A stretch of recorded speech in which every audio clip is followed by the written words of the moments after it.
Yo también voy a subir a Emaús. Van con entusiasmo. Buenas tardes, hermanos. Para mí es un placer y un privilegio poder estar esta noche pudiendo compartir con ustedes la palabra del Señor en este encargo.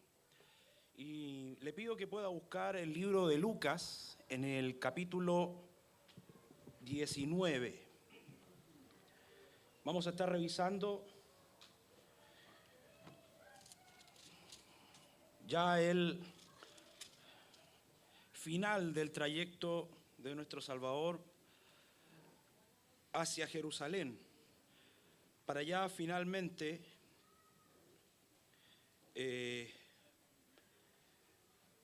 presentarse,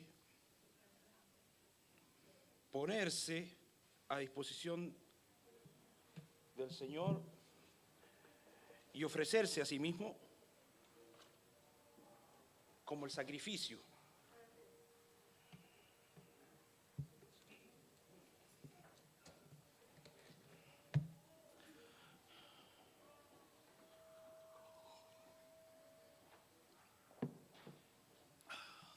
Bien. Hemos estado estudiando hasta ahora el libro de Lucas. Y desde que Jesús tomó la decisión de acercarse ya a Jerusalén desde el capítulo 9 en adelante, ya estamos en el capítulo 19, hemos visto distintos pasajes en que Jesús, camino hacia este lugar, va enseñando y mostrando cuál es la voluntad del Padre respecto de los discípulos que Él tiene y cuál es la conducta que se exige para ellos. Y en este sentido, entonces, ya estamos revisando el tramo final del trayecto hacia Jerusalén. Ya la última vez que leímos Lucas, estaba el Señor Jesús en Jericó. Estaba compartiendo ya una pequeña parábola acerca de un hombre que era rico y salió a otro lugar porque sería nombrado. Y ya nos encontramos en este momento con Jesús al siguiente día de esta presentación de parábola, saliendo ya derechamente hacia Jerusalén. Está ahí en el libro de Lucas, en el capítulo 19. Leemos entonces desde el versículo 28 en adelante.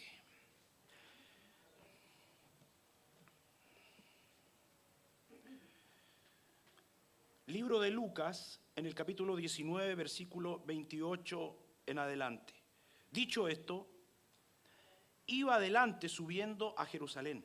Y aconteció que llegando cerca de Betfagé y de Betania, al monte que se llama de los Olivos, envió 2 de sus discípulos diciendo: id a la aldea de enfrente, y al entrar en ella hallaréis un pollino atado, en el cual ningún hombre ha montado jamás. Desatadlo y traedlo.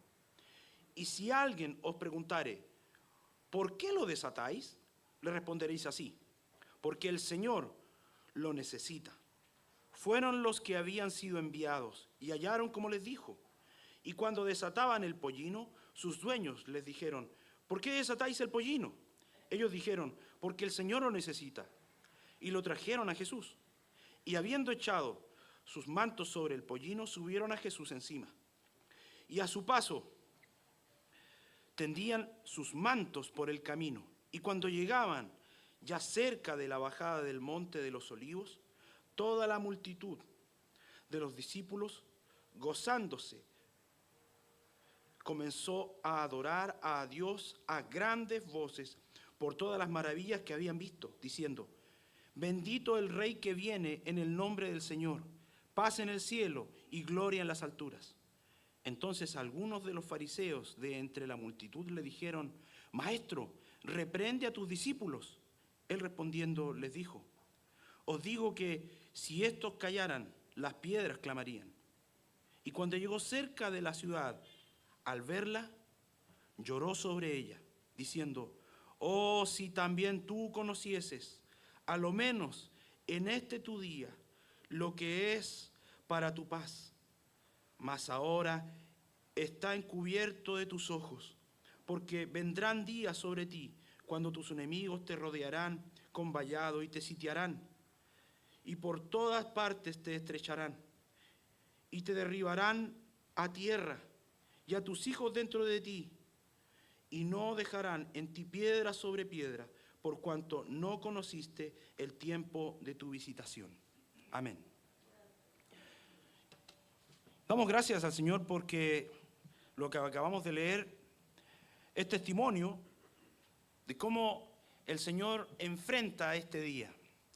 Es interesante porque vamos llegando ya a uno de los momentos principales que todo cristiano desea ver, leer, representar en televisión y bueno, todas aquellas cosas que a uno le encanta apreciar, ¿no? Cuando Jesús finalmente enfrenta al concilio, es hallado culpable, es crucificado, muere en la cruz y resucita.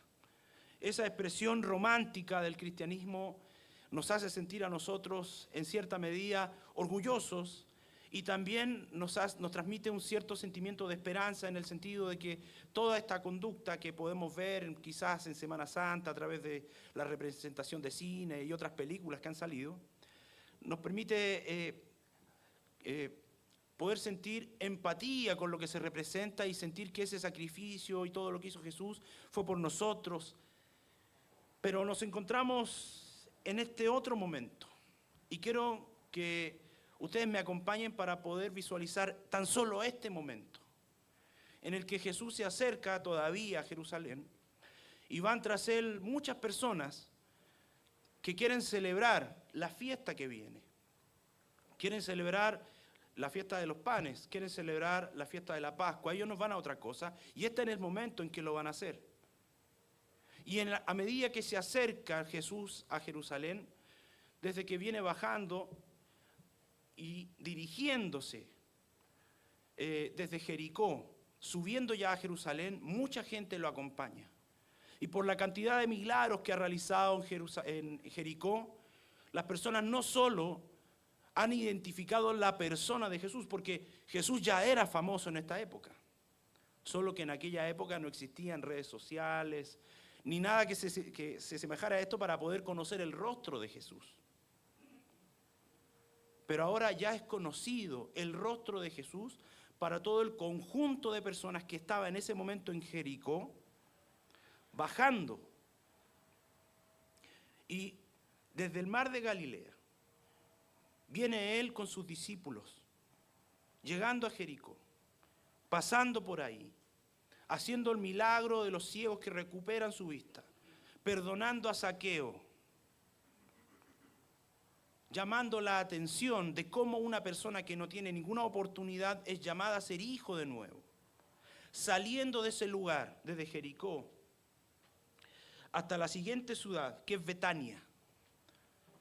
Entonces, situándonos en ese lugar, podemos comprender que Jesús venía acompañado por no pocas personas. Sus discípulos no solo eran los 12, sino que eran un conjunto de personas asociadas que acompañaba a Jesús, más los que habían visto los milagros en Jericó. Por lo tanto, hablamos de una cantidad de personas considerable que acompaña a Jesús desde Jericó hasta Betania. Ya es el último tramo. Desde Jericó a Betania deben existir una distancia aproximada de entre 25 a 28 kilómetros. Y lo primero que debemos tener en cuenta es que hoy, en el lugar en donde estamos, que es Jesús caminando desde Jericó hasta Betania, es día viernes. Es día viernes y por lo tanto Jesús debe llegar antes de terminar el día. ¿Sabe por qué?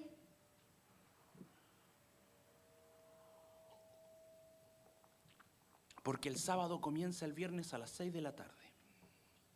Y por lo tanto Él debe llegar antes de que se ponga el sol. Lo cual hace, Él llega a Betania terminando casi el día. En Betania Él tiene amigos. ¿Sabe quién vive en Betania? Lázaro. Vive Lázaro con sus hermanas.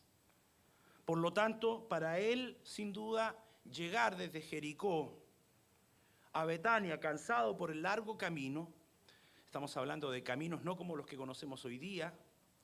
Yo no sé si usted ha caminado diario para llegar a algún lugar. No lo quiero subestimar, yo sé que usted quizás ha caminado mucho, pero yo soy del sur y allá sí se camina.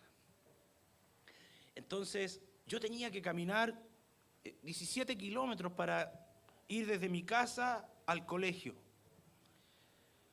Era mucho que caminar. Pero como los caminos estaban más o menos buenos, nos demorábamos 1 hora. Pero esto no es la situación, estos no son los caminos que hizo Roma, estos son otros caminos. Por lo tanto, son caminos más escarpados, estrechos, y además Jesús no va solo. Va con todos sus discípulos, las personas que van a la fiesta, por lo tanto es un tránsito lleno de otros que van y vienen. Y es posible que hayan demorado todo el día en llegar desde Jericó a Betania, y por lo tanto seguramente cansados. Y llegaron al final del día solamente para poder descansar en la casa de Lázaro, que es una familia que él conoce muy bien, son sus amigos. Han compartido muchas historias. Usted sabe que Jesús y Lázaro han compartido algunas historias interesantes, ¿no? Como por ejemplo, dicen que hay una historia interesante, es que Jesús lo resucitó. Sería interesante, ¿no? Por lo tanto, Jesús alguna cercanía tenía con Lázaro y llegó ese día ahí. Y por supuesto que ese día llegaron en la tarde, pasaron todo el sabbat ahí, y al terminar el sabbat ese día, luego fueron convidados en la tarde de ese sábado, que ya no era sabbat, sino que ya había iniciado el siguiente día, que nosotros conocemos con el nombre de domingo, pero en realidad no es domingo para ellos. Los judíos nombran a los días de manera distinta, solo existe un día con nombre, el Shabbat. Los demás son día primero, día segundo, día tercero y día cuarto, hasta llegar al día sexto, se acabó. Entonces, cuando ya comenzó el día sábado, después de las 6, el día fue invitado en la casa de Simón, el que había sido sanado de lepra. Esto aparece naturalmente que no en Lucas, no está relatado así, pero al apreciar todos los versículos, los coronados que aparecen, vemos que en Juan también se relata la misma historia y ahí vemos cómo es convidado a cenar ese sábado en la noche en la casa de Simón, el que había sido sanado. De esta persona no hay ningún testimonio. No se sabe cuándo lo sanó. Sin embargo, se sabe que lo sanó. Y en esa tarde es ofrecido una cena, un banquete para ellos, y ellos se quedan ahí el sábado en la noche para partir el domingo por la mañana con dirección, ya esta vez a Jerusalén. Y hasta aquí nosotros, ¿qué podríamos poder pensar, obtener de todo lo que está sucediendo? Van de camino, simplemente. Van de camino, han podido descansar. Jesús va rodeado de personas que le son conocidas, va rodeado de personas que han visto los milagros. Y entonces nosotros podríamos decir, bueno, Jesús va con muchas personas que lo respaldan, va apatotado. No tendría por qué sentir miedo. Y además parece que eso es lo que sucede, porque si volvemos a Lucas, en el capítulo 19, en el versículo 28, dice, dicho esto, iba adelante subiendo a Jerusalén. Él iba adelante. Jesús no iba con la intención de llegar, bueno, llegaremos a Jerusalén el próximo viernes, nos vamos tranquilos. No, Jesús quería llegar.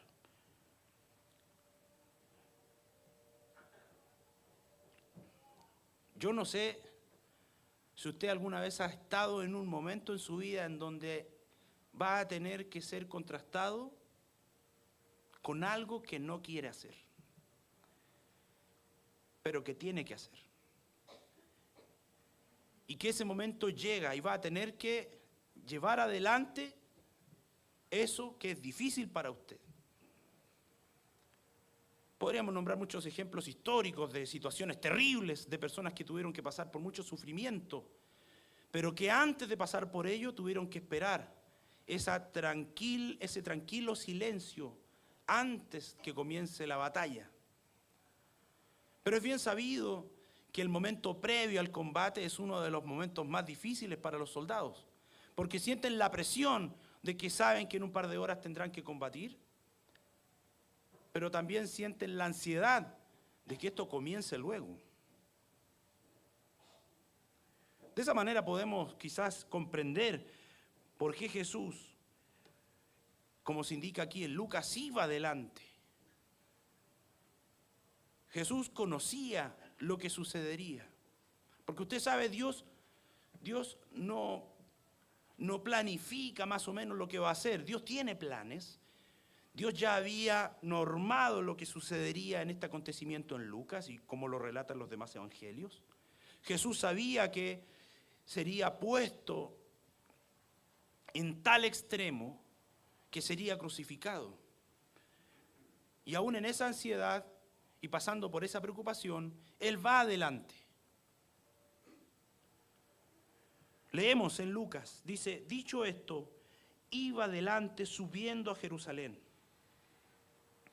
Y aconteció que llegando cerca de Betfagé y de Betania, lo que usted escucha aquí obviamente no es relatado en Lucas, sino que está relatado en Juan. En Juan relatan cómo ellos llegan a Betania, salen el día domingo por la mañana, y cuando ya se están alejando de Betania, Jesús envía a 2 de sus discípulos, y no dice quién, a la aldea de enfrente. La distancia total, más o menos, desde Betania a Jerusalén, es de 3,5 kilómetros. Betfagé está de camino a Jerusalén, es una ciudad pequeñita, ni siquiera es una ciudad. Es un pequeño poblado en torno a una plantación de higos. Eso significa Betfagé, plantación de higos. Y por lo tanto se aleja un poco del camino principal. Desde Betania hacia Jerusalén, más o menos a unos 2 kilómetros está Betfagé. ¿Cuánto ya le faltaba por llegar? 1,5 kilómetros, 1,300 metros. Jesús, antes de llegar allá, envía a 2 de sus discípulos y les dice que ahí en esa pequeña aldea hay un pollino atado. Obviamente, por Mateo sabemos que el pollino no está atado solo, sino que está con su madre. Un pollino es un burro pequeño, un burro muy joven todavía. Y está atado junto a su madre. Obviamente el pollino nunca había sido montado porque era pequeño. Entonces Jesús instruye a los discípulos a que vayan allá, desaten el pollino y lo traigan. De camino, ya desde Betania hacia Jerusalén, enfrente a este pequeño poblado. Y si alguien les dice, ¿por qué desatan el pollino? Le van a decir así, porque el Señor lo necesita. No hay más explicación. Bueno, ahora ya podemos comprender el contexto de lo que está sucediendo, cómo es que Jesús vaya de camino a Jerusalén, ha pasado a descansar un momento a la casa de unos amigos, pero en su mente no se ha despegado la idea de que tendrá no que enfrentar la cruz. ¿Sabe? Ese no es el principal pensamiento que está traspasando su mente, sino que en este momento traspasan, además de esas preocupaciones que son evidentes, está traspasando en su mente la incredulidad del pueblo y la parábola que relató antes de salir de Jericó, la de las 10 minas. Él regresa ahora como rey, como sacerdote, como Mesías a Jerusalén. Pero no para hacer juicio, sino que para presentar la paz. Y tal como él indicaba en la parábola que presentó un par de días antes en Jericó, él será rechazado y le dirán, no queremos que tú seas nuestro rey. Y buscarán matarle.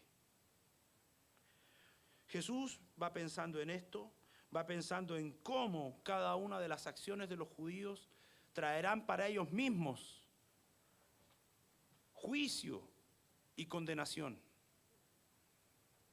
Y meditando en esto, ejecuta el plan profético ya designado hace más de 600 años, primero por Isaías y 200 años después en Zacarías. ¿Cómo es que se prepara y se relata la manera en que Cristo, o sea, el Mesías, entraría a Jerusalén? Casi con un meticuloso orden.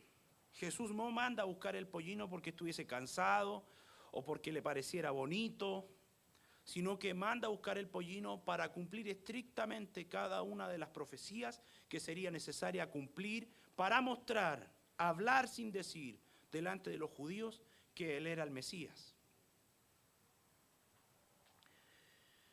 Y en este sentido entonces debemos comprender que Jesús manda a buscar el pollino para poder completar cada una de las profecías que se habían hablado acerca de él.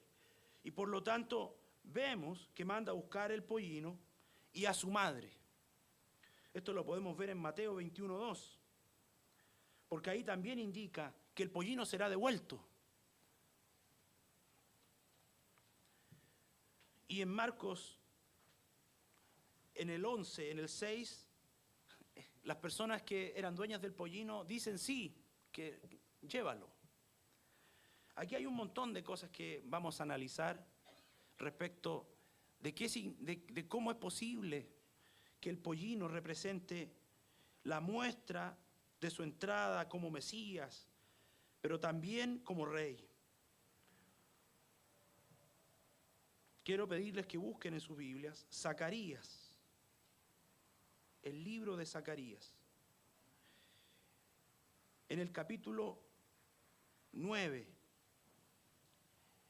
en el versículo 9.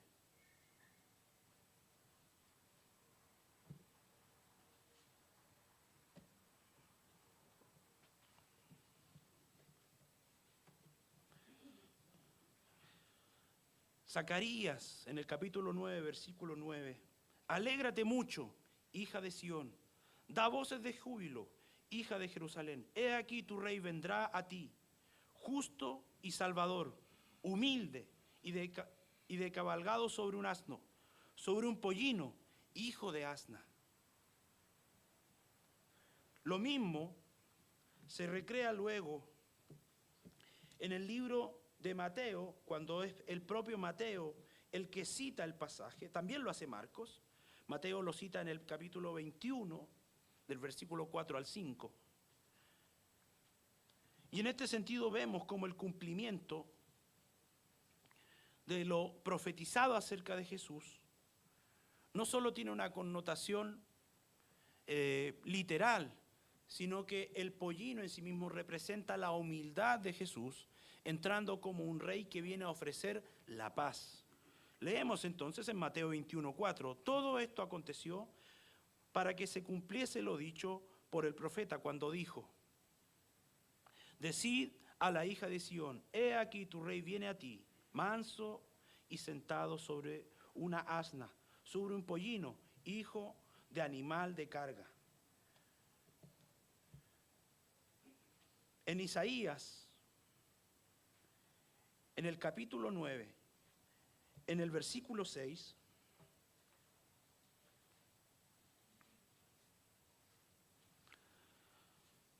vemos que Jesús ha sido preparado para este momento.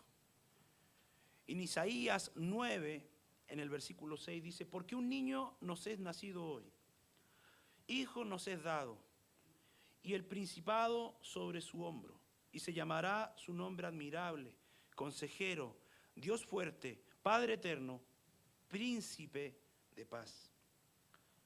Si volvemos a Lucas, en el capítulo 19, nos damos cuenta que la manifestación de la entrada de Jesús con el pollino, con este burro que nunca había sido montado, es el ofrecimiento y la oportunidad de los judíos de comprender quién él era y cuál era la oportunidad y momento que ellos estaban viviendo ahora. Era el propio Jesús cumpliendo en sí mismo la profecía. con una implicación tremenda que él nunca antes había revelado, que él era el Mesías. Jesús nunca había hablado públicamente que él era el Mesías.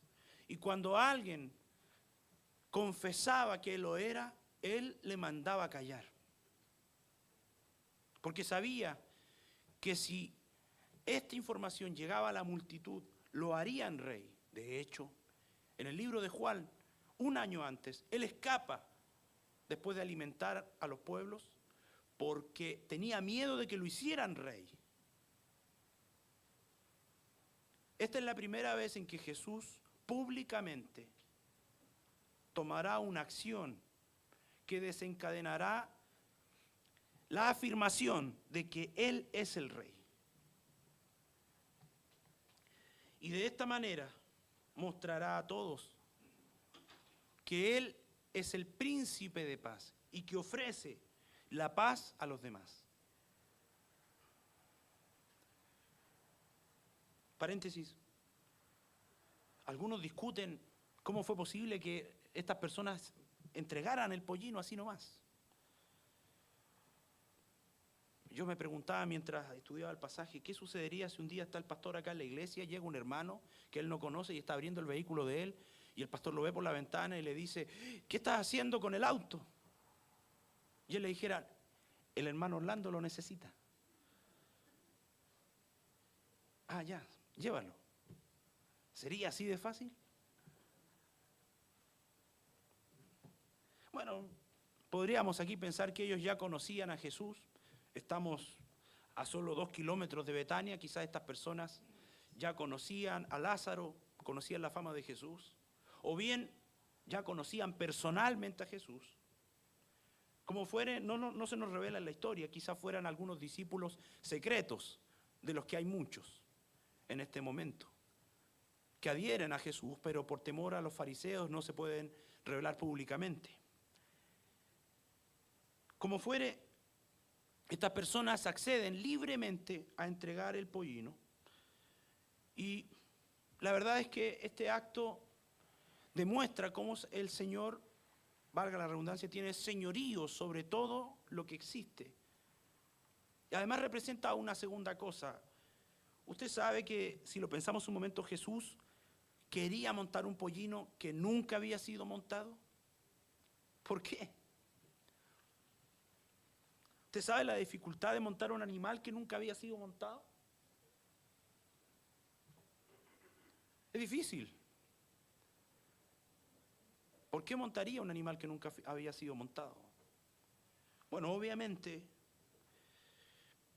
la ley manda que hay ciertas cosas que nunca tendrían que haber sido usadas para poder ser útiles para el sacrificio o para ser presentadas al Señor.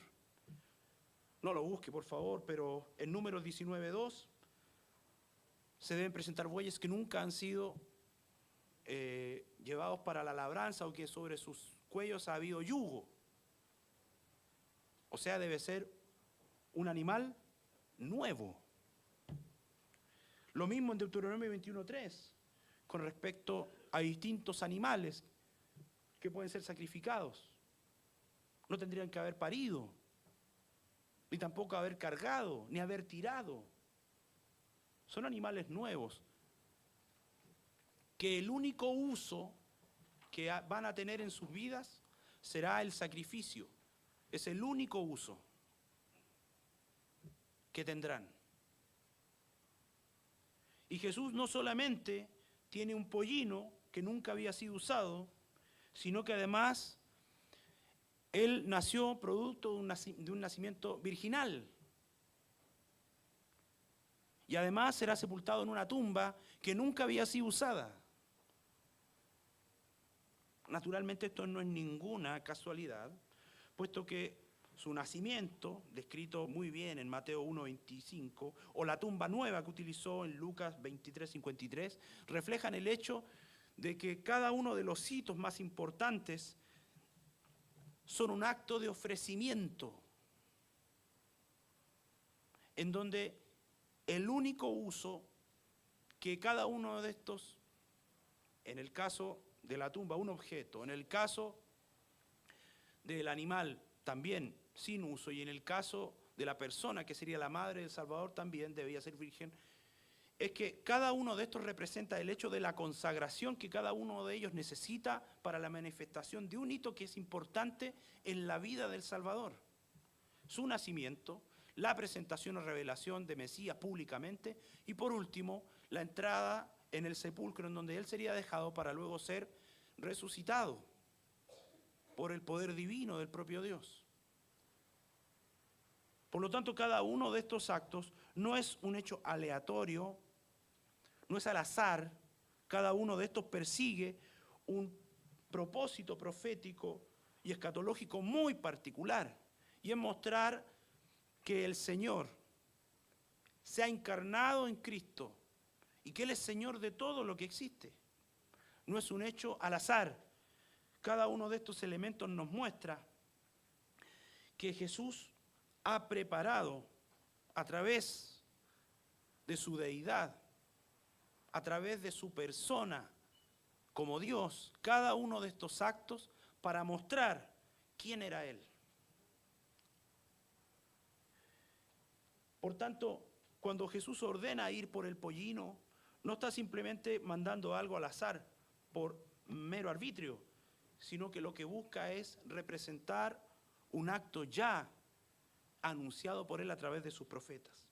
Leemos, por favor, nuevamente desde el versículo 29 en adelante, en donde vamos a poder analizar una de dos áreas muy elementales en el pasaje que vamos a poder examinar completamente.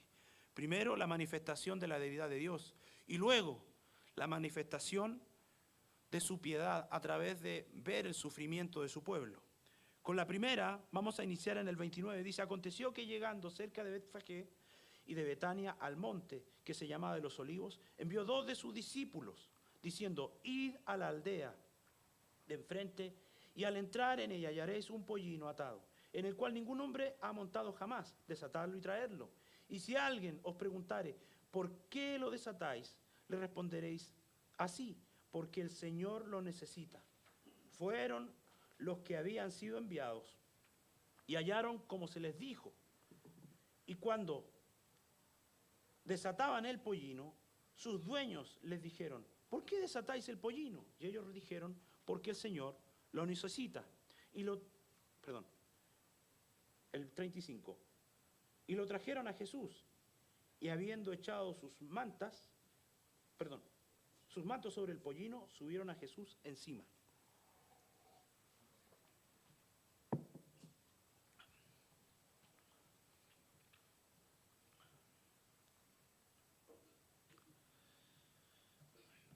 Vamos a remarcar una cosa. Se da cuenta que él cuando manda a buscar el pollino, usa una expresión. Cada una de las palabras que se han usado aquí en la Biblia, nunca han sido al azar, tienen un orden específico, y las expresiones que están acá son realizadas en un orden y con el énfasis que nosotros necesitamos para comprender lo que se está diciendo. ¿Nota usted lo que dice respecto del pollino? ¿Qué dice de él? Dice que lo necesita. Es necesario el pollino. Es necesario el pollino. Lo necesita. ¿Es posible que Jesús vaya a Jerusalén sin el pollino? Después de lo que hemos analizado, ¿puede llegar Jesús caminando? No, no puede. Jesús necesita llegar con el pollino. Es una condición sine qua non. No puede llegar sin él. Quizás puede llegar con otro, pero debe llegar con un pollino. Y este es el que se ha preparado. Por lo tanto, el pollino va a ir a Jerusalén y va a llevar en sus hombros al Mesías, al Salvador. Interesante la pregunta. ¿Es necesario el pollino? Sí. ¿Podría ser suspendido el pollino por otro? Sí. pero era necesario. No importa el pollino, no importa la persona del pollino, importa que exista un pollino. Yo pensaba en esto y decía, no importa el siervo, pero hay que tener uno.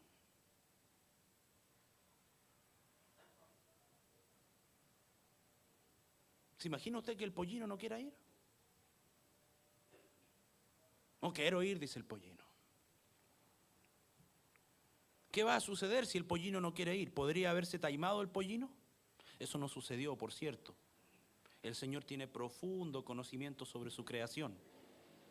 Podría el pollino, a pesar de que jamás nadie había montado sobre él, Jesús montarse sobre él y transmitir toda la tranquilidad y confianza necesaria para que el pollino llevara a Jesús. Además, Jesús pide, en Mateo lo indica, en Mateo 21:2, que puede ir la madre del pollino para que se sintiera tranquilo.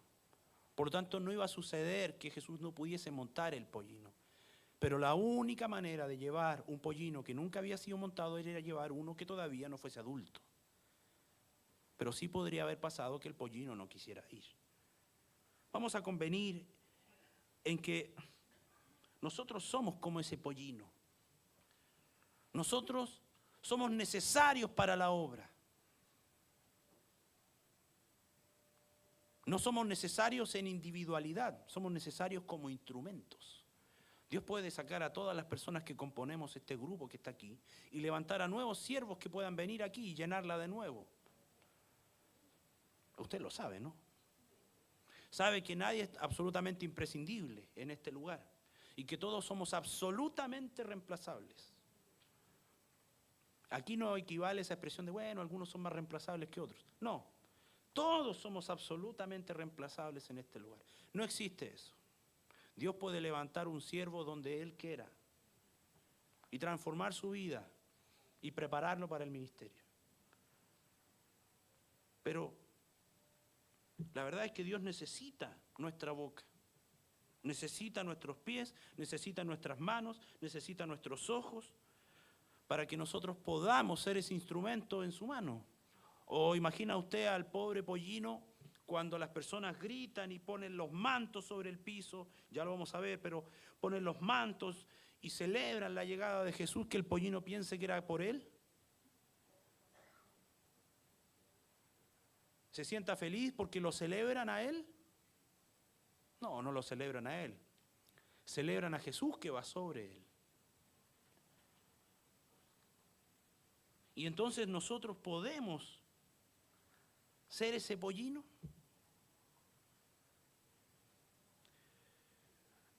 Podríamos mantenernos en ese grado de humildad, de concentración y de madurez para comprender quiénes somos delante de Dios, ese instrumento que es necesario, que es reemplazable, pero necesario para la obra y comprender lo necesario que somos para la obra. Y en ese sentido tomar ese lugar para estar a disposición de las manos del Señor cuando seamos necesarios. No digo que todos somos predicadores, no digo que todos seamos maestros, no digo que todos sean buenos administradores de los dineros, ni que todos sean músicos para apoyar la alabanza, ni que todos sean grandes predicadores en las calles, porque no todos lo son. Y no todos tienen que serlo, porque el Señor ha llamado a todos, pero a distintos servicios. Pero vamos a prepararnos para ese servicio. Estaremos listos para que nos seamos usados cuando llegue el momento. Es un pensamiento inquietante, dado que el pollino no era nada. Y sin embargo era necesario. Al igual que nosotros, que no somos absolutamente nada, y sin embargo somos necesarios. Porque al fin y al cabo el pollino no estaba domado y sin embargo fue montado. El pollino no tenía montura y sin embargo los discípulos pusieron sus mantas sobre él. El pollino no conocía el camino y sin embargo fue tirado. Muchas veces nosotros presentamos tantas excusas para poder hacer algo porque decimos no sabemos, no tenemos la preparación, no sabemos dónde ir. Y sin embargo, Dios está asistiendo cada uno de los actos que están sucediendo con el pobre burro. ¿Sabe? El burro solo tenía que cargar a Jesús, nada más. Iba a ser ayudado en todo el camino. Pero nosotros muchas veces no queremos ser burros, queremos ser un caballo grande que galopa y que sabe dónde va, ¿no? Cuando en realidad deberíamos saber que somos solo instrumentos. Y es interesante ese pensamiento porque tiene un dejo de humildad respecto de quienes somos en toda esta construcción que es la creación de Dios. Tenemos un papel tremendo como herramientas tan pequeñas. Somos un pequeño ladrillo en un gran edificio solamente, pero cada uno de los ladrillos son necesarios para la sustentación del inmueble completo. Bueno, volvamos a Lucas. Dice que están subiendo a Jesús encima. Por primera vez Jesús abiertamente se presenta como el Salvador. Abiertamente la gente lo reconoce como el Salvador. ¿Y sabe qué es lo interesante? ¿Cuánta gente cree usted que está presenciando este momento? ¿Cuánta gente cree usted que está yendo y viniendo de Jerusalén en este momento? Flavio Josefo describe algunos de estas fiestas. De hecho, describe el último Pesaj, la fiesta de la Pascua anterior a que fuesen dominados por Tito. Asistieron aproximadamente, contando los impuestos, 2.700.000 personas a celebrar la fiesta de la ciudad de Jerusalén. 2 millones. ¿Cuántas personas viven en Santiago, sabe? En Santiago, en esta ciudad, la ciudad metropolitana, viven 7.600.000 personas. 7 millones. Jerusalén, como ciudad en aquella época, tiene el tamaño aproximado del centro de Maipú, unas 10 cuadras a la redonda. Maipú tiene aproximadamente casi 700.000 habitantes. Por lo tanto, hablamos de que el camino está atestado de gente. Las personas llegan a Jerusalén y acampan fuera de Jerusalén. Hay verdaderas ciudades fuera del muro de Jerusalén. Y por lo tanto, mientras Jesús avanza en un camino que está absolutamente escoltado por carpas y pequeños villorrios separados por unos cuantos metros unos de otros. Por lo tanto, hay muchísima gente. Además,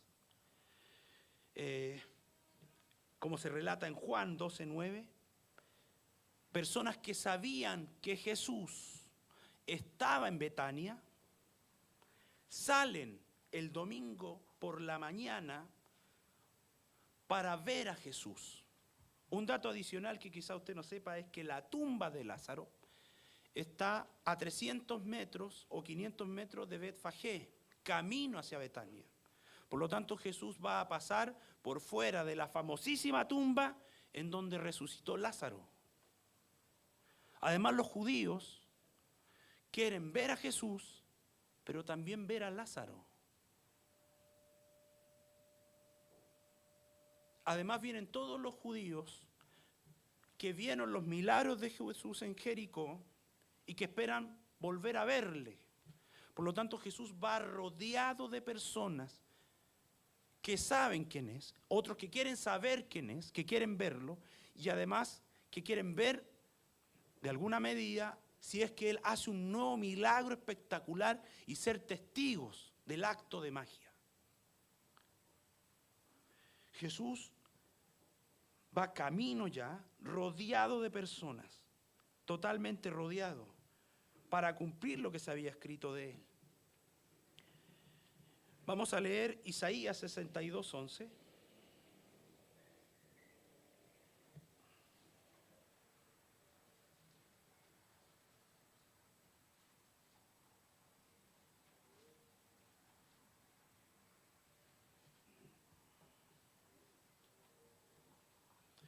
Isaías 62:11 dice: He aquí, Jehová hizo oír hasta lo último de la tierra. Decid a la hija de Sión: he aquí viene tu Salvador, he aquí tu recompensa con él, y delante de él su obra. Su obra. Zacarías 14, del versículo 4 al 5.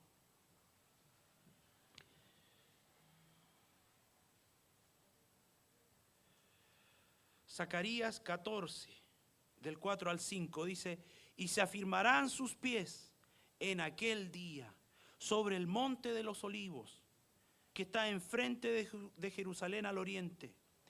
Y el monte de los olivos se partirá por medio hacia el oriente y hacia el occidente, hacia un valle muy grande, y la mitad del monte se apartará hacia el norte y la otra mitad hacia el sur. Bueno, aquí habla acerca de lo que vamos a hablar en un par de minutos, pero y huiréis al valle de los montes, porque el valle de los montes llegará hasta la sal. Y huiréis de manera que huisteis por causa del terremoto de los días de Usías, rey de Judá, y vendrá Jehová, mi Dios, y con él todos sus santos. Dice ahí en Zacarías que afirmará sus pies cuando lleguen al monte de los olivos, porque se revelará quién es él. Por fin sabremos quién es él. Por fin las personas lo verán como lo que es el Mesías. Por lo tanto, la gente que salió a su encuentro en Juan 9 se encuentra con él de camino junto a las personas que vienen junto a él desde Jericó ya y desde Betania.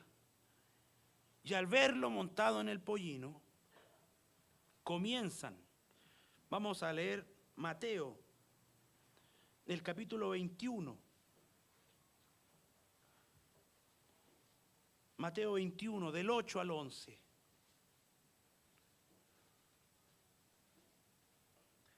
Y la multitud, que era muy numerosa, tendía sus mantos en el camino, y otros cortaban ramas de los árboles y las tendían en el camino. Y la gente que iba delante y la que iba detrás aclamaba diciendo: Hosana al Hijo de David, bendito el que viene en el nombre del Señor, Hosana en las alturas. Y cuando entró él en Jerusalén, toda la ciudad se conmovió, diciendo: ¿quién es este? Cuando entró en Jerusalén, ¿quién es este? ¿Quién es este? Luego, en Marcos 11, también, Marcos 11, del capítulo 8 al 10.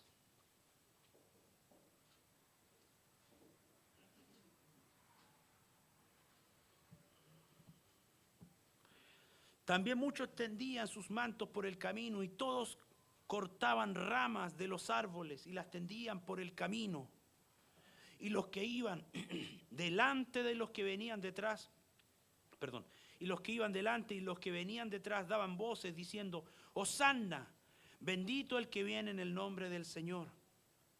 Bendito el reino de nuestro padre David que viene, Hosana en las alturas. Lo mismo en Juan 12:12, es absolutamente lo mismo.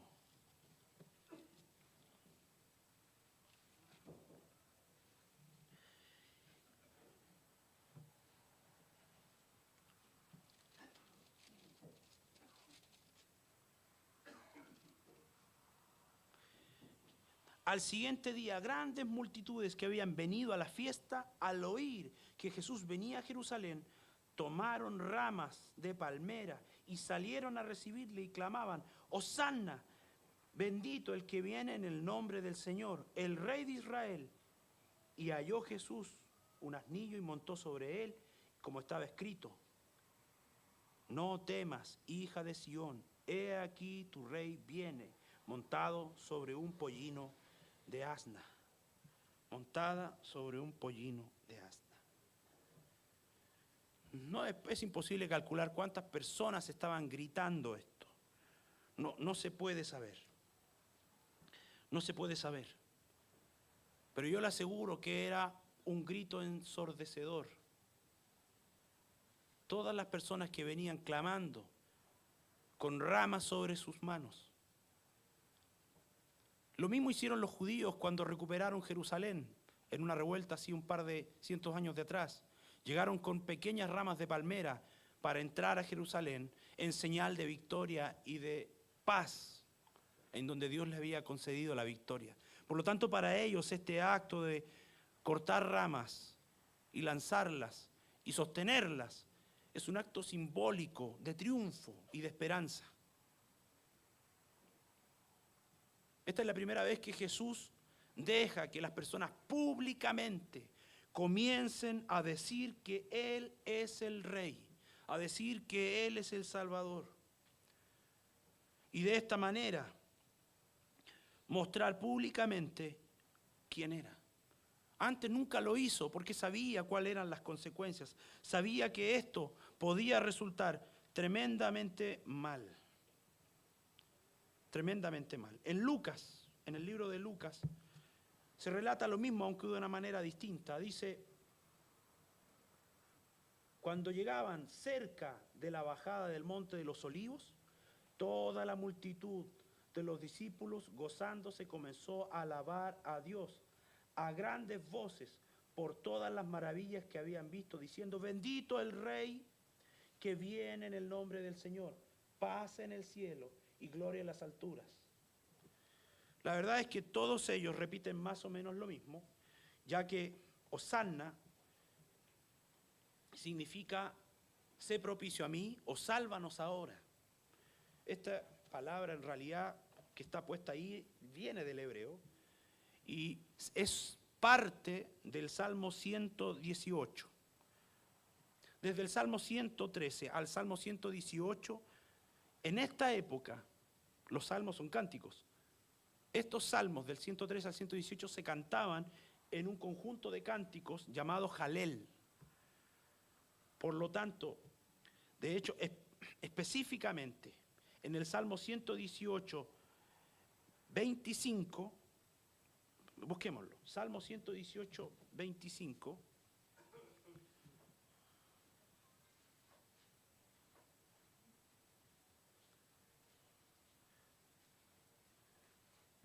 Cuando dice ahí, oh Jehová, Salmo 118, 25, oh Jehová, sálvanos ahora, ahí dice Hosanna. Bueno, no dice exactamente Hosanna, porque el Hosanna está transliterado del griego, pero ahí dice Hosanna. Yuchit Aim dice, y transliterado los judíos griegos decían Hosanna. Pero es lo mismo, sálvanos ahora. Esto es parte del cántico Jalel. Entonces, volvamos a Lucas. Pensando esto que acabo de decirle, ¿qué es lo que representa esto de Hosanna para los judíos en este momento? Lea lo que dice el versículo 39 de Lucas 19. Entonces algunos de los fariseos de entre la multitud dijeron, Maestro, reprende a tus discípulos. Vamos a detenernos un minuto. Usted sabe que todo esto representa la esperanza de la llegada del Mesías, la representación de la Pascua, que es la conmemoración junto con los panes sin levadura de cómo Dios preparó al pueblo para sacarlos de Egipto, perdonando sus vidas y librándolos para llevarlos hacia la tierra prometida. Es un profundo significado. Es una fecha de enorme recogimiento para todos los judíos. Y por lo tanto todos van a Jerusalén, a la ciudad de David, por la esperanza de la salvación eterna de Dios. Por tanto, que aparezca una persona que se irrogue para él la personalidad de la reencarnación del Mesías, hijo de David, por el cual se cantan estas canciones, es tremendo. Es tremendo, es enorme. tiene una connotación tremenda, porque el Jalel canta sobre él. Jesús, al revelarse a través del pollino, marca el hecho de que ha llegado a Jerusalén lo que ellos esperaban, la salvación. Llega, está llegando. Podemos comprender entonces en este momento todo el alboroto que viene acercándose a Jerusalén, ya en el Monte de los Olivos, a más o menos 800 metros de la entrada dorada, que es una de las entradas oriental de la Jerusalén amurallada. Detrás de la entrada dorada está el pórtico de Salomón.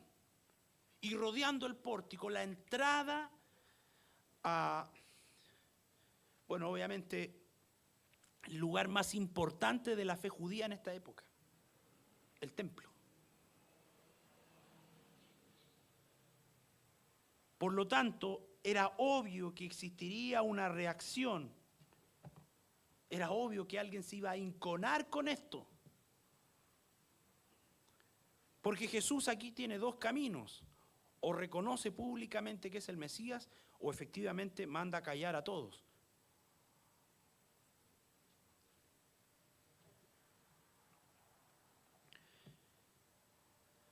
La respuesta de Jesús es interesante.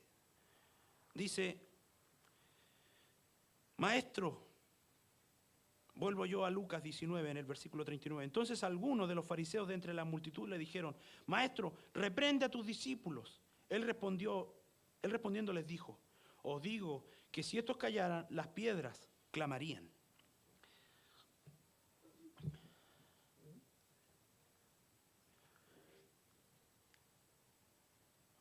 Bueno, aquí vamos a tener que distinguir.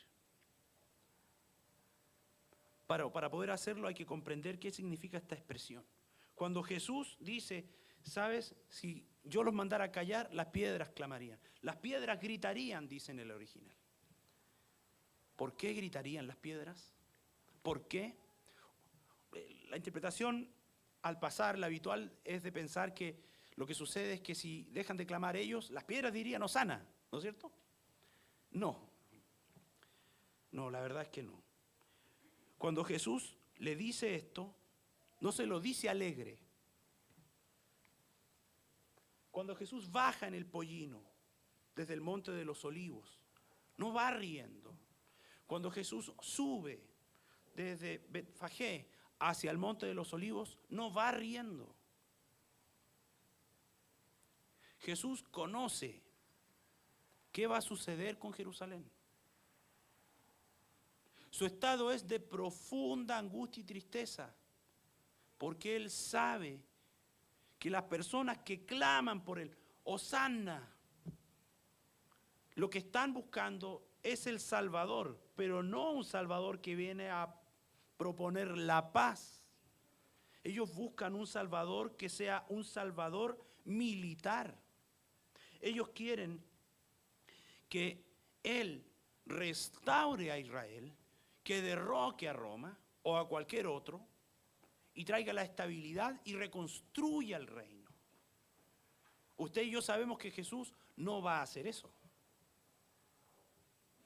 Por lo tanto, todos los que gritan en torno a Él lo hacen reconociéndolo como Mesías, pero con un fin distinto al que Él viene.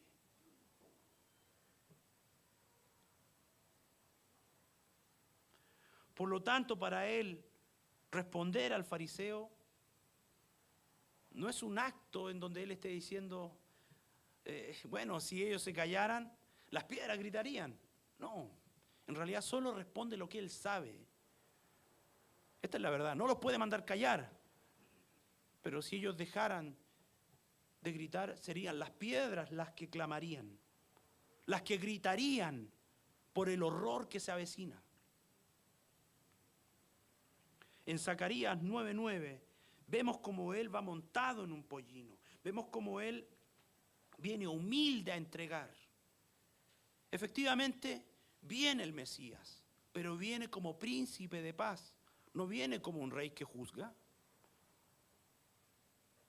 sino que viene como un rey humilde que se presenta para proponer la paz. Por lo tanto, no viene Él a combatir nada. Ya en Apocalipsis, en el capítulo 19 y 20, se presenta un Jesús que viene montado a caballo, en un caballo blanco, como lo haría un conquistador. Pero su primera venida no es para conquistar. Su primera venida es para proponer arrepentimiento. Es para entregar perdón. Es para enseñar la puerta de la salvación a su pueblo. Para huir del pecado y restaurar sus vidas. No para derrocar a nadie. Es por esto que en realidad lo que está sucediendo aquí es que Él siente tristeza, porque si ellos callaran, las piedras serían las que clamarían para demostrar que el pueblo está en un franco peligro, está en una posición imposible.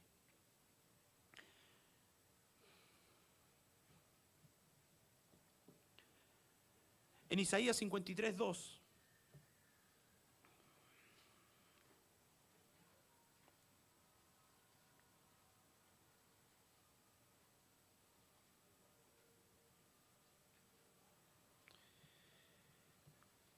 dice,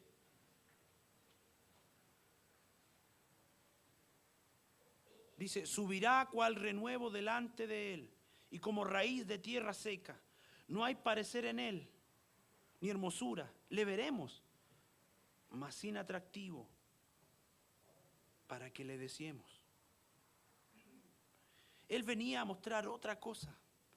Él venía a mostrar, como dice en Romanos 5:1, que la justificación es por la fe. Ahí dice, justificados pues por la fe, tenemos paz para con Dios. En 2 de Corintios 5:19, por favor, vayamos allá.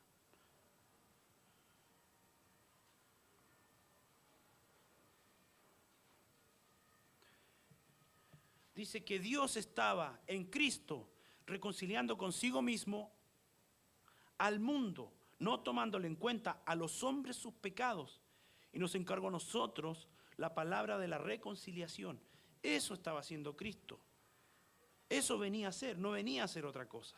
Por lo tanto, cualquier idea de un Dios que fuese un conquistador estaba totalmente fuera de los planes de Dios. Y esa idea desesperaba la mente de Jesús en este momento.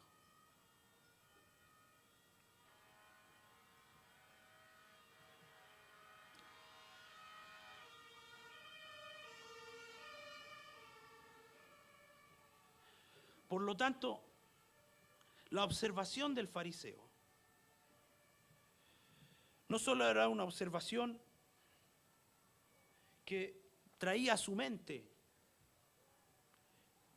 el verdadero destino del pueblo, sino que además mostraba que Jesús no estaba en este momento alegre por lo que estaba sucediendo. Por el contrario, Él estaba triste. Porque los judíos, hacía ya tiempo, habían querido borrarle a Él, sacarlo. La parte importante de las personas que se consideraban a sí mismos santos y que representaban la fe, había decidido rechazar a Jesús. Quienes debían ser los portadores de la luz para llevar a la gente hacia Él, fueron los que finalmente llevaron al pueblo fuera de la cruz de Cristo. En Juan, en el capítulo 11, en el capítulo 11, en el versículo 45 dice, entonces muchos de los judíos que habían venido para acompañar a María y vieron lo que hizo Jesús, creyendo en él.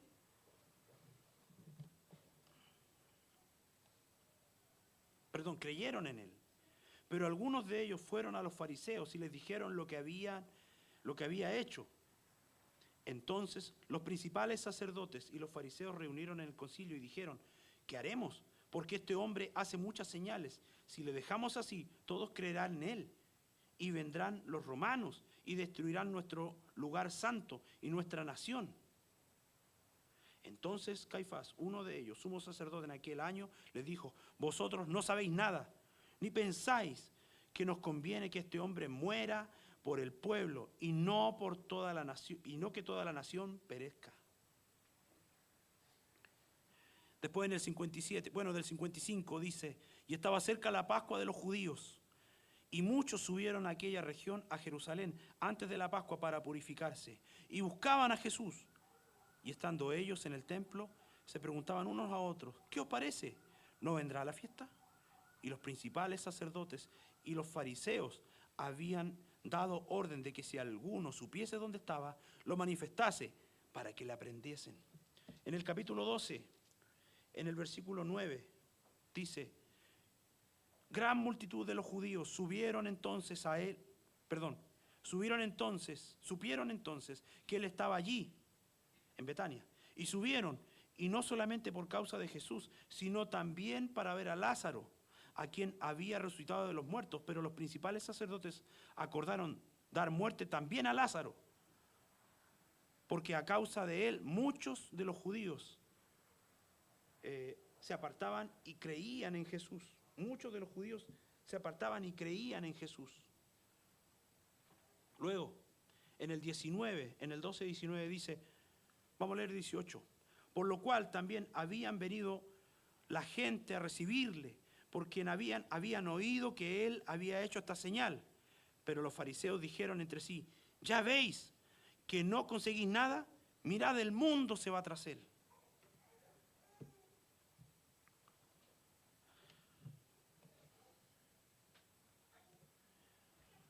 Cada uno de estos actos muestra que Jesús comprendía completamente cuál era el estado espiritual de Israel. Y que los fariseos procuraban el bienestar político y veían e intrigaban para buscar de alguna manera que el pueblo no le nombrara rey, para no perder tanto sus privilegios con Roma y tampoco su posición social. Y aquellos que levantaban sus manos camino hacia Jerusalén, lo hacían porque esperaba que fuera un rey libertador. Por supuesto que las piedras clamarían si sobrenaturalmente por alguna razón todos se callaran, pero clamarían para mostrar cómo sufrían por el destino que se asomaba, por la revelación del Mesías y el cumplimiento de los tiempos. En Habacuc 2:12, 11 y 12, proféticamente, es el propio Espíritu quien muestra al profeta, en donde dice Habacuc 2:11, porque la piedra clamará desde el muro y la tabla del maderado, le responderá. El 12, ay del que edifica la ciudad con sangre y del que funda una ciudad con iniquidad. Ay, eran las piedras las que clamaban. La misma idea está en Génesis 4:10, no lo busque, hermano, cuando habla de que la sangre de Abel clama.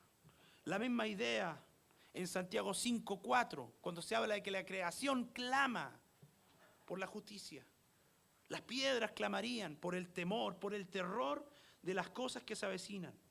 Leemos entonces en Lucas, desde el versículo 41 en adelante ahora.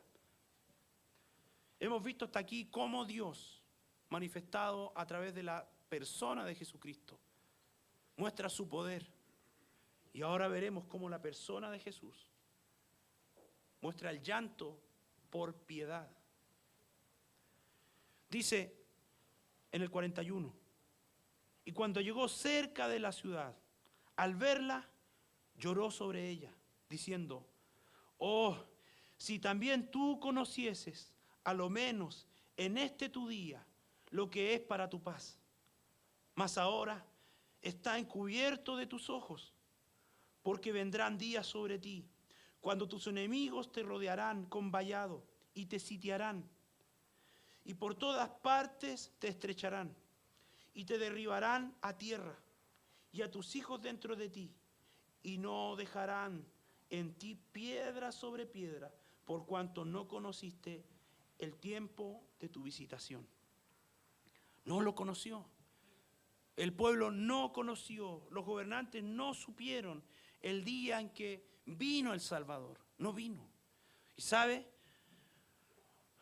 con un cumplimiento profético, la ciudad de Israel fue destruida. Fue destruida por completo. En el año 70 después de Cristo, unos 40 años después, el pueblo de Israel quiso independizarse y lo logró del pueblo romano por unos cuantos meses. Pero por, obviamente, el interés de la comunicación mercantil, Israel era necesaria, el emperador Tito Livio invadió Jerusalén. ¿Sabe cuándo?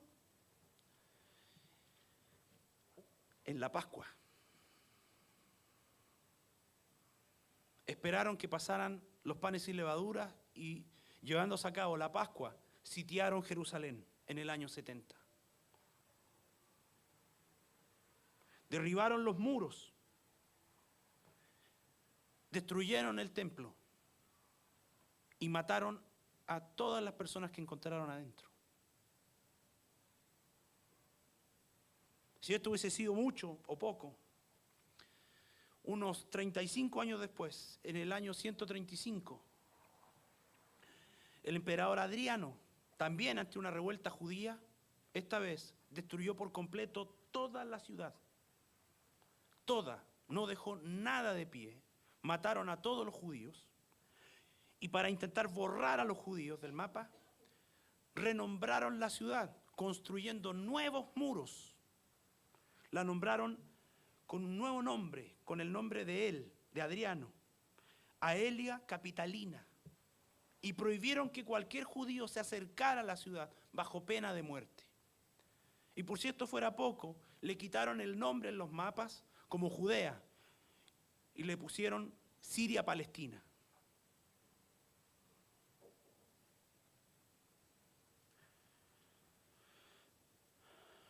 Después de esto, usted pensará, ¿cómo Jesús no caería en llanto bajando desde los olivos mirando los muros de Jerusalén? Viendo a través de sus ojos el futuro próximo de lo que sucedería.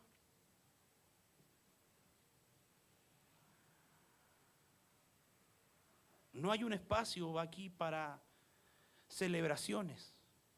Jesús comprendía completamente todo lo que sucedería. Y de esta manera podemos comprender cómo Él se aproxima, va primero, va adelante, quiere llegar rápido. Sabe que lo que viene será una total desdicha. Manda a buscar el pollino, sí, para cumplir con la Escritura, teniendo en mente lo que sucederá, no solo a la ciudad, sino que también a Él. Con dudas y cavilaciones como humano, pero con la certeza completa de que siendo Dios, lo que va a hacer Él no es una completa derrota, no. Esto es una muestra del juicio de Dios hacia un pueblo completo que decidió rechazarlo, tal cual en la parábola de las 10 minas. Y de esa manera podemos ahora interpretar la profunda tristeza que rodea a Jesús mientras entra a Jerusalén, comprendiendo que será completamente destruida por su incredulidad,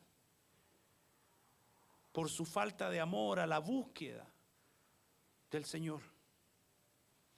Por lo tanto, este lloro no es un lloro simplemente de tristeza por lo que pasará para él, sino que es un lloro lleno de misericordia por el dolor que sus enemigos, sus hijos, el pueblo de Israel, va a sufrir, puesto que esto es un juicio por la incredulidad de ellos.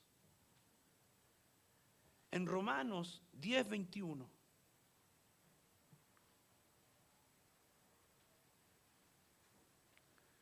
es el apóstol Pablo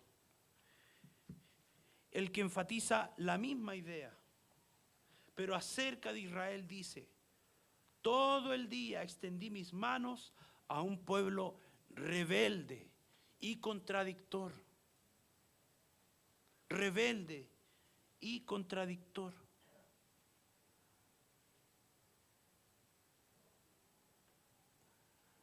Que le buscaban solo de boca, pero su corazón estaba lejos.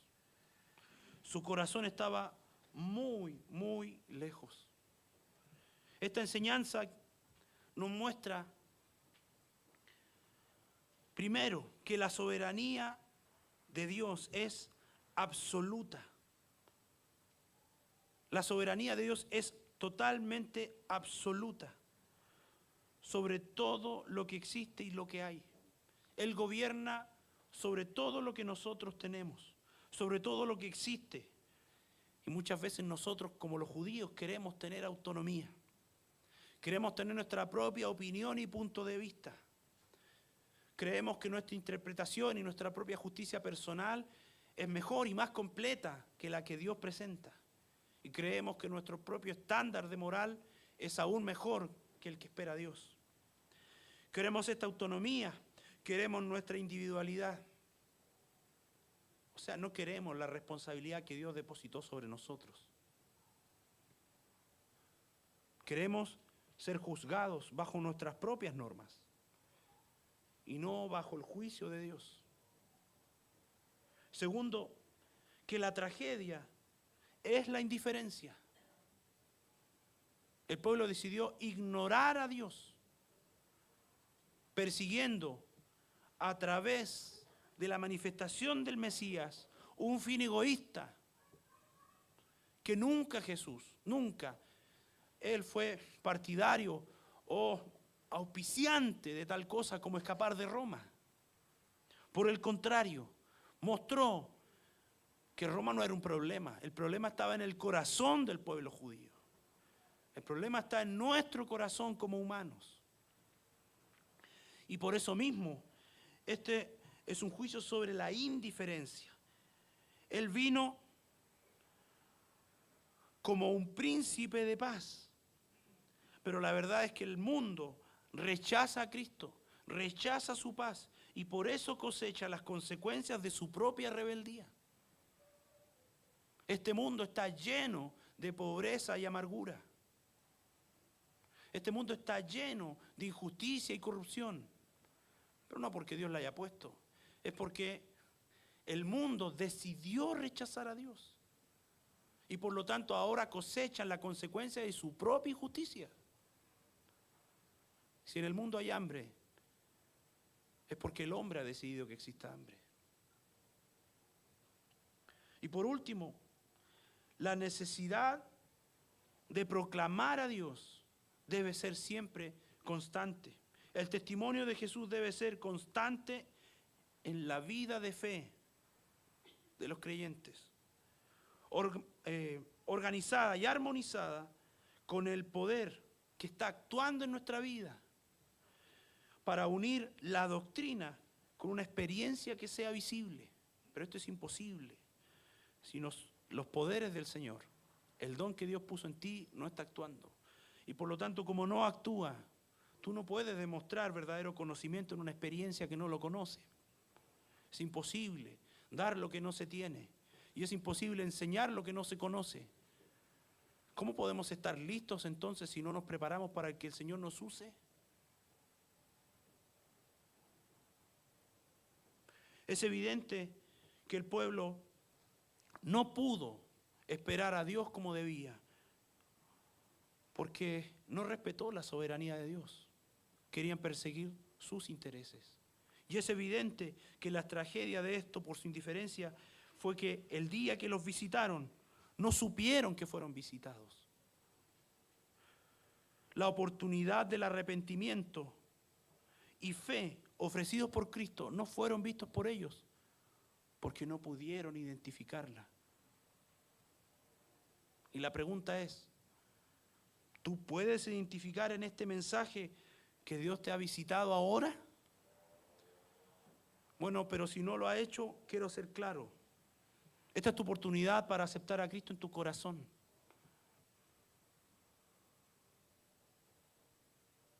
No existen 5 respuestas, 4 respuestas, 3 respuestas, solo existen 2. Si decides esperar, has dicho no. Si decides decidir después, también has dicho no. Si decides esperar un evento futuro, también has dicho no. Si decides basar tu opinión en la experiencia que has tenido conociendo a otras personas que dicen que aman a Dios, también has dicho no. Porque la salvación es personal. La salvación es una responsabilidad personal e individual. Solo soy yo delante de Dios. Y es Dios transformando a las personas. Los judíos no se salvaron por ser imperfectos, se salvaron porque siendo imperfectos no reconocieron su perfección delante de Dios para que Dios los perdonara por ello. Por lo tanto, yo te llamo ahora. ¿Crees en Dios? Estas personas que levantaban las ramas creían en Dios. Pero no le reconocieron como Señor de sus vidas. Por lo tanto, no está respondiendo a la pregunta. ¿Tú quieres ser de Dios? ¿Quieres pertenecer a la familia de Dios? Esa es la pregunta que nosotros tenemos que responder y responder afirmativamente para entonces respetar la soberanía absoluta de Dios y por lo tanto subordinarnos a su voluntad y no caer en la indiferencia para reconocer el día en que Él ha llegado a nuestro corazón ofreciendo el perdón que los judíos rechazaron. Y de esa manera poder ser una muestra de proclamación de Dios a través de nuestra propia transformación personal. Oremos. Padre Santo, vamos delante de tu presencia dándote gracias, Señor. Porque en tu amor infinito y en tu bondad preparaste a tu Hijo para que desde el camino de Jericó en adelante, Señor, Él a través de las muestras de tu profecía se desnudara delante del pueblo y mostrara que Él era el Mesías, cumpliendo así la Escritura. Y te damos gracias, Señor, porque a pesar de que mucho pueblo no pudo identificar el Mesías, sino que solo vio al amuleto, a ese Dios que hacía milagros, que quizás podía liberarlos de Roma, entre todo eso y entre todos ellos, tú tuviste misericordia de nosotros para que pudiésemos ver al verdadero Mesías, al rey humilde que se presentaba sobre el pollino, mostrando lo único que venía a hacer en esa primera venida, a mostrar el camino de perdón para todo aquel que quisiera mostrarse humillado delante de Él, reconociendo que no tenía otra vía que su misericordia. Y te damos gracias, Señor, porque nos revelaste esto en el corazón, no por muestra humana, no por carne o sangre, sino que fue el propio Espíritu Santo enviado también por Dios para convencernos de pecado en nuestro corazón. Por eso, Señor, si hay alguien en esta noche que siente el llamado de la visitación de Dios en su corazón, no permitas, Señor, que pueda rehusar ese llamado, sino que, Señor, pueda confirmarlo en su corazón y de esa manera Él pueda reconocer en Él que es indigno pecador y que no tiene salvación fuera de ti. Y que pueda reconocerte delante, Señor, del mundo en una muestra de arrepentimiento y de genuino, Señor, humillación, pidiéndote que tú le sanes. Te damos gracias, Padre Santo, porque esta verdad infinita ha sido revelada No a los grandes, sino que a los pequeños. Y eso queremos ser, Señor. Solo pollinos, solo burros. Que, Padre Santo, tienen este tesoro en un vaso de barro para que la excelencia del poder sea de Dios y no nuestra. Te damos gracias por tu amor y tu misericordia por este mensaje en esta noche y te pedimos que tú sigas bendiciendo nuestro corazón. En el nombre de Cristo Jesús. Amén. Gracias, hermano.